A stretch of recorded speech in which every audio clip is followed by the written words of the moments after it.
रुझान सामने आ रहे हैं वो बीजेपी के हक में आ रहे हैं। ठीक है, शशि मोहन शर्मा, मैं आपका रुख करूंगी। यहाँ पर देखिए, बीजेपी के लिए अगर बात करें तमाम सीटों पर, तो इस बार आंकड़ा जो है, जो बात करें जो खाई होती है, वो कहीं ना कहीं कम हुई है।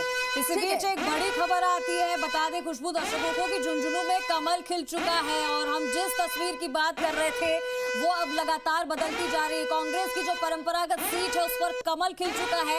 यहाँ बीजेपी बढ़त बनाते हुए भाजपा प्रत्याशी राजेंद्र भांबू की जीत यहाँ पर बिल्कुल जो तय मानी जा रही थी, अब क्या 19 राउंड के बाद यहाँ 37,000 वोटों से आगे चल रहे 19 राउंड यहाँ पर हो चुके हैं।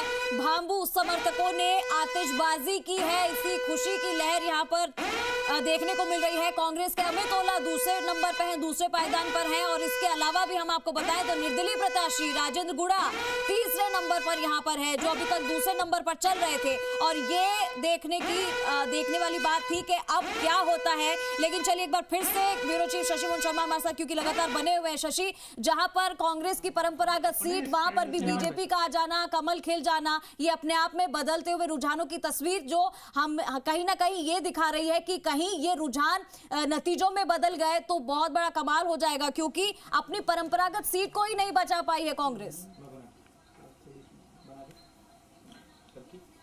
देखिए, हमारे साथ में दिनेश कोरसिया जी हैं, उनसे बात करेंगे। झुंझुनू सीट पर राजेंद्र भांबू जीत गए हैं और जो परंपरागत सीट थी कांग्रेस की, और शेखावटी से आप खुद आते हो दिनेश जी, तो शेखावटी का क्या है तासीर, क्या है इस नतीजे के हिसाब से देखें?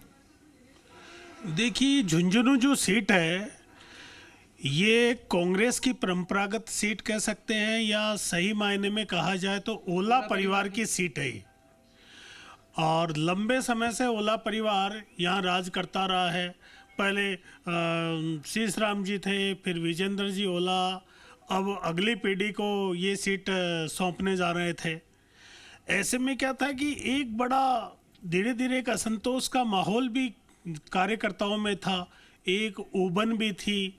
और इस स्थिति में वहाँ पर राजेंद्र गुड्डा का शिफ्ट होना, त्रिकोणीय मुकाबला बनाना और कांग्रेस का जो परंपरागत वोटर है एसी में और मुस्लिम वोटर में सेंध मारना, वो भी एक बड़ा फैक्टर है। तो राजेंद्र गुड़ा दरअसल किसके दिमाग की उपज है वहां पर उनके चुनाव लड़ना? क्या बीजेपी ने पर्दे के पीछे से सपोर्ट किया, क्या कांग्रेस ने सपोर्ट किया, या ओला परिवार को हराने की जो मंशा रखते थे उन लोगों ने सपोर्ट किया? क्योंकि मंत्री रहते आप असदुद्दीन ओवैसी से मिलते हैं, फिर आपको पार्टी से निकाला गया, निर्दलीय लड़ते हैं, लेकिन उससे पहले एकनाथ शिंदे को बुला करके पार्टी ज्वाइन कर लेते हैं शिवसेना, और फिर अब निर्दलीय चुनाव लड़ते हैं।